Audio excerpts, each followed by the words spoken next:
Alright guys, what's going on? Welcome in. In this one, I wanted to look at the remaining 5 games of the season and ask the question, are they winnable for the New York Jets, right? Not, of course, in every single case. I highly doubt that the Jets are going to go on a 5-game win streak to end the season, finishing with 8 wins. That would be just unbelievable. I'm looking at the teams here on the computer. I highly doubt that that's going to happen, but I gotta be honest, I think some of these are definitely manageable. You're definitely winnable. So before we do, I want to give a quick special shout out to today's video sponsor. I wanted to give a special shout out to today's video sponsor, Factor. Factor delivers fresh, never frozen, chef crafted, and dietitian approved meals straight to your doorstep, ready to eat in just 2 minutes. Designed to support your wellness journey, Factor helps eliminate stress around cooking, planning, or cleanup so you can stay focused on your goals. They actually sent me over this massive box full of meals, and it's been awesome so far. My personal favorite thing is just how simple and easy it is, right? You literally just grab the meal, the prepackaged meal out of the fridge, you heat it up, and you're good to go. There's not too much to it, just super easy. It's also real food and real ingredients, made without refined seed oils, refined sugars, or artificial colors or sweeteners. On top of over 100 plus rotating weekly options between meals, salads, breakfast, shakes, you could head over to factor75.com or click the link below and use code Jetscentral FB50 to get 50% off your first Factor box plus free breakfast for a year. That's code Jetscentral FB50 at factor75.com to get 50% off plus free breakfast for 1 year. Thanks so much to Factor for sponsoring the video. So if we look at the remaining schedule here, the Dolphins are coming to New Jersey to play the Jets. By the way, they're going to be wearing the new like Gotham uniforms, so that those should be pretty interesting to see how they are, you know, like actually on the field. But the following week, December 14th, the Jets go down to Florida and play the Jags. Then December 21st, Jets at Saints. Patriots at Jets, December 28th. Jets at Bills, last game in the Buffalo Bills Stadium, of course, before they move to the new one, right? The new big enhanced one. So let's just kind of get the obvious ones out of the way first. I don't see the Jets beating Buffalo in this kind of celebratory type of game to end the year. Again, for the Bills. Now, you can potentially spin the idea of, oh, hey, maybe the Bills rest starters.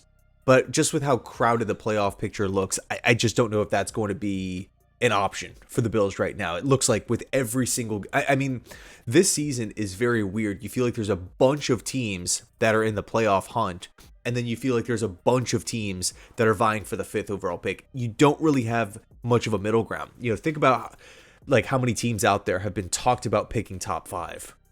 You know, Raiders, Browns, Saints, Titans, Jets, Washington. Like, there's so many. The Giants keep losing. The Vikings keep losing. The Cardinals keep losing. There's a lot of losing happening with, a decent amount of teams here.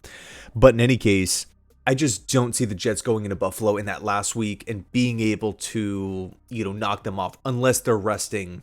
And granted, look, Buffalo is, you can tell they're not the same. I don't know if it's maybe a Joe Brady thing. I don't know if it's like a Sean McDermott thing. Like maybe the message just isn't fully getting home. It just looks like Buffalo just outsmarts themselves weekly. And even in wins, you kind of feel like this team should be winning just more handily. I mean, like, look at Pittsburgh. Like, how many times did they just shoot themselves in the foot and they still beat Pittsburgh by multi-possessions? So, yeah, I don't think, unfortunately, the Jets are going to be winning in that last week. New England Patriots, December 28th. Look, the winning streak has got to come to an end at some point. Like, I don't understand how the Patriots, with not much help around Drake May, are winning this many games. I got to credit Josh McDaniels. I got to credit Drake May. They are doing incredible things given the context. I think everyone looked at New England, that job opportunity for Mike Vrabel to step in. And again, I'm talking macro perspective, NFL fans across the world. Yeah, that's a pretty good job, right? 40 million in cap space, top 5 pick in every round. You have obvious needs to where you can really draft like any position. You're going to be getting an upgrade. you already have your franchise quarterback on the roster. It is just a complete, fully stocked, state. The stage was set for someone to just come in, whether it was Vrabel or somebody else, to just start rebuilding that team very, very quickly. But I did not see this, right? I figured the Patriots were going to be right around that 9-win mark. I just didn't feel like they had enough horsepower offensively. Stephon Diggs is the team's number 1 wide receiver, and he's kind of been somewhat of an afterthought these past couple of seasons. So, yeah, again, credit Josh McDaniels, but I will say this. The first time we played New England, I mean, how many times did we shoot ourselves in the foot? And we had a chance for the majority of that game. And that was one of the only games this season where I felt like the score looked a lot worse than how the game actually was. I counted two guaranteed Drake May picks, maybe a third. You can argue a third if the Jets just simply caught the ball. The Jets defenders actually picked off the ball. It was in their hands. So, and mind you, that was a short week. Aaron Glenn's first short week, real short week, as a head coach in New England. Everyone picked the Patriots to win, but maybe this go round, maybe we see something differently. I don't know. I just don't want to completely guarantee, boom, automatic loss. But the chances, I would say, are slimmer compared to the rest. Now, let's look at the first 3. And so this upcoming week with the Miami Dolphins, credit Miami, they've started to turn it around a little bit, right? They are on a winning streak, I believe a 3-game winning streak right now. And to be fair, you look at the competition or the wins that this team has had, it hasn't been the best. Wins over the Jets, wins over the Saints, wins over the Washington Commanders, Atlanta Falcons, right? But they had that big time upset victory against the Buffalo Bills. And at the end of the day, you can only win against who you play. And that's exactly what the Dolphins are doing, right? 4 out of their last 5 are victories. Credit Miami. They're not all perfect, right? 16-13 OT win against Washington. Close victory against the Saints. But they're still winning. So I fully expect Miami to come in and not quit on Mike McDaniel, right? This is right around the time of year where teams start to just mail in the season. Not every single year, but like the teams that have kind of like the 2-3 wins, or maybe you have a coach in the hot seat. Now's right around the time that teams typically throw in the towel. However, it's going to be cold. We know how the Miami Dolphins and Mike McDaniel's teams perform in the cold, not that well. I mean, I like the Jets in this game. I really, really do. I think if anything, it's going to be close. It's going to be back and forth. I mean, if we think about it, that first go round, that first time that we played Miami, we had a better day. Like the Jets looked like the better team. Fields outperformed Tua. The Jets had more total yards, total passing yards, total rushing yards. They had more first downs. They were better on third downs. But of course, the Jets shot themselves in the foot with the 13 penalties and the 3 turnovers, right? That was really kind of the nail in the coffin for New York. And the Dolphins ended up winning that 27-21. But again, maybe this go round in the Jets' home stadium, the Jets are, I mean, we're playing. Yes, the Jets are still getting flagged, but beforehand, the flags were just so blatantly obvious. Now it just doesn't feel like we're getting the benefit of the doubt from the refs. The refs are missing calls. Of course, the Jets are still to blame here, but it just feels like the Jets are functioning. They're firing better right now compared to, again, September, October. Jacksonville the following week is an interesting one, right? Because this one's down in Florida. Jacksonville continues to win games, but you feel like they're winning games in spite of Trevor Lawrence, as crazy as that sounds, right? Liam Cohen, they have Brian Thomas, they drafted Travis Hunter, you have Washington making plays. And again, it just doesn't even, like, common sense would tell you, okay, if the Jacksonville Jaguars are in the playoff picture, they're in the hunt, Trevor's got to be playing well. He's not playing poorly, but it's one of the worst seasons that we've seen from Trevor Lawrence, right? He's throwing a lot of interceptions. He's not really completing a lot of passes. Granted, he's had some of his wide receivers drop a lot of passes. It's not just all on Trevor here. He's not completely inaccurate, missing everything. But I will say there's moments where Lawrence just feels like Jameis Winston, where you have this incredible play where he's maybe making a throw off platform, and it's hitting a guy perfectly in stride in double coverage. And it's like, wow, there's probably 3-4 quarterbacks that can make that throw in the league. And then in that very same game, you see multiple bonehead decisions just to launch the ball into just a swarm of defenders, to launch a pass where there's not a pass catcher in sight. Just very strange stuff. Again, Jameis Winston, where you get like these crazy plays where it's just like, how can someone make this throw? But then a couple drives later, you just get these "what are you doing" moments. And again, it's interesting because you feel like that coaching staff is really doing a good job with Jacksonville, both offensively and defensively. So this one might be a little tough, but if they can capitalize on Trevor Lawrence and his potential mistakes, because look, that you look at the games that the Jags have been close in. It's not like Trevor's been perfect.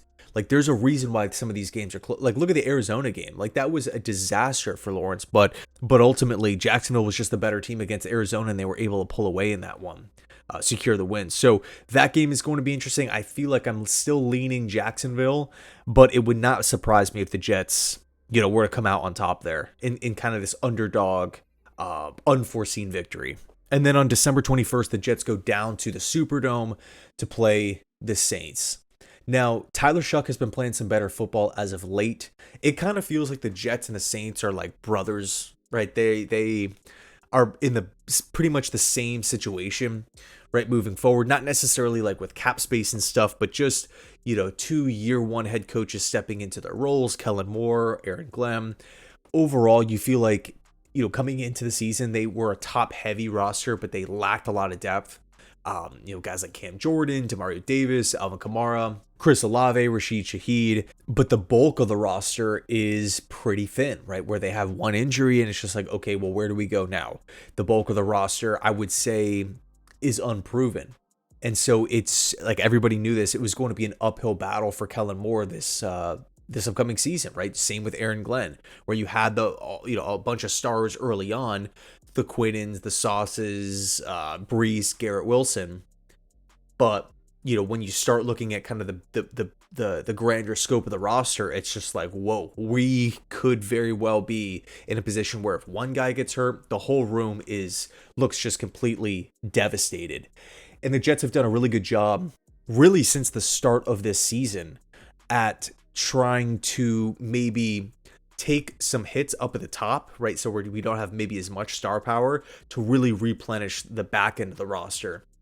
Moving on from, again, Sauce, from Quinnen, from Michael Carter, adding guys like Harrison Phillips, Briggs, Brownlee, Mitchell, Mechie, bringing the talent, essentially raising the floor of the team, which I really, really like. Like, you can't win a Super Bowl. You cannot be consistent long-term with a couple of really, really amazing players and not a whole lot of anything else.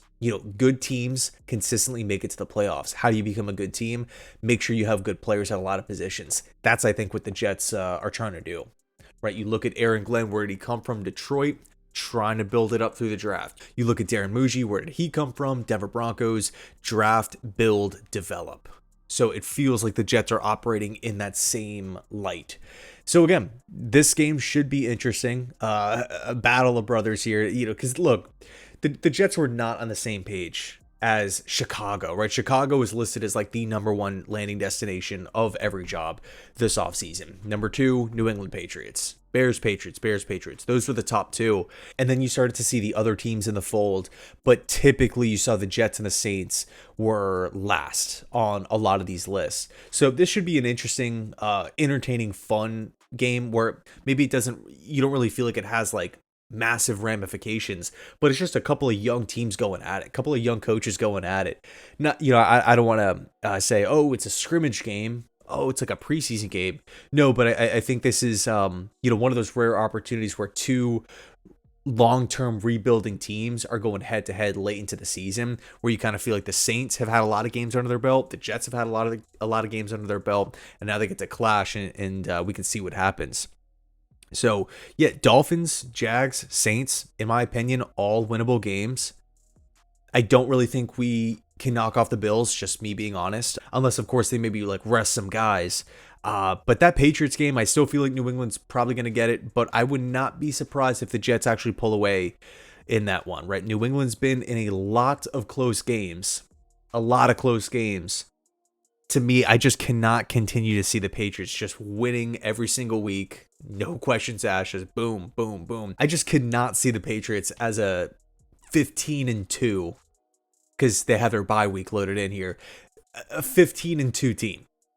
I mean, they have the Bills on December 14th. They go to Baltimore, to the Jets, and then to the Dolphins. I'll say New England goes 2-2 in that stretch. 3-1, 2-2. So I cannot believe that New England has that many wins. But I think here's the real question, right? How will the Patriots do once the postseason arrives? Will they be a one and done? Mike Vrabel has postseason experience. Josh McDaniels has postseason experience. Drake May does not. Could that be a situation where maybe there's a little bit of a deer in headlights? I think for me, I doubt it, but it's still an interesting question to pose. Nonetheless, we see it all the time, right? Teams look great in the regular season. Once the postseason hits, yeah, that's a different beast, and they look different, right? They look different. So yeah, we'll see how it plays out. But yeah, in real quick before I end the video, in regards to the whole tank, right, lose on purpose for draft positioning, if that's what you want the Jets to do, I'm cool with it, right? First of all, I feel very weird. I've always felt weird when people, on TV, on radio, whatever, they're like, oh, fans should want the team to not tank. Fans should think this way. Fans should root this way. Fans can root however they want to root for their team. That's why I love football. Everybody's entitled to their own opinion. So look, if you want the Jets to, maybe lose out here for draft positioning, you have a valid argument. There are teams that have tanked in the past before and have landed a top quarterback and have not looked back. It's worked. But there's also been situations where it hasn't worked. Here's where I stand on the whole thing. I personally want the Jets to win games because it's year one of Aaron Glenn. If we were maybe like 4 or 5 years in with Glenn and this is our record, or if we have already fired our coach, right? Like think of like Dayball and the Giants, you're rolling out Mike Kafka. A little bit of a different story.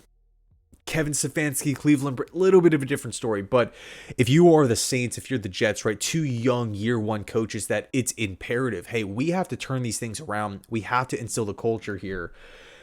I am totally fine winning games, right? The draft can sort itself out. Glenn and Muji, the projection is they're going to be here for a long time. If we just, let's say we don't even extend them on contract extensions, they're probably going to be here for the next 5-6 years.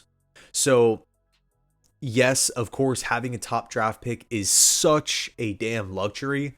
But I think at the end of the day, right, no matter how much I root for the team, how much you root for something to happen, it doesn't change anything, right? If that was the case, we'd have multiple Super Bowl championships. So two things can be right. The way I kind of look at it is when I'm watching the Jets on Sunday, I want this team to win. I want them to fight hard and come away with victories, right? Winning is hard.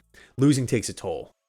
You work very hard throughout the week. All indications, all reports coming out of New York are that the players are fully bought in with Glenn and they're working extremely hard throughout the week, practicing very hard. So to continue to practice hard, to continue to work hard, for the coaches to continue to coach hard, and it results in losses every single week, it just takes a lot out of you, right? It takes a lot out of you. Winning is good. Winning is infectious. And I think it kind of maybe takes the pressure off a little bit, not in regards to how hard you're working, but there's a payoff. There is a return on the investment that you're putting in, which I think is beneficial mentally, psychologically speaking, for not only just the coaches, but the players as well. And also to a certain degree, fans, right? If the Jets would have continued to blow games down the stretch here, maybe we look worse than we did in September. And it's just a lot of question marks. There's finger pointing. As a fan, I'm not really feeling too confident in it. But because it seems like the team is still rallied together, they're still glued together, and they managed to get a victory here over Atlanta. They strung along a couple of victories earlier against Cincy and Cleveland. It's kind of sparking a little bit of life, right? And look, we knew this was coming. We knew it was going to be a long road for the Jets to kind of get to a competitive level. I don't think anybody expected this team to be on par with, the league's best in week 2, week 3, obviously. But that's kind of my standpoint. When I watch this team, I want them to win on Sundays. But if the Jets don't win, right, and we lose, okay, well, the draft position is going to be getting better, right? Two things can happen here, right? Two things can be true. So, I mean, a lot of people can just look at that as a win-win, right? We win a game, awesome, for the locker room, for the players, for the coaches, for the culture, for the fans, all that, for the future. And if we lose, we're getting a big boost with the NFL draft, which is a major, major plus. So anyway, let me know your thoughts down below in the comment section. Thanks so much for watching, guys. I appreciate it. And as always, go Jets.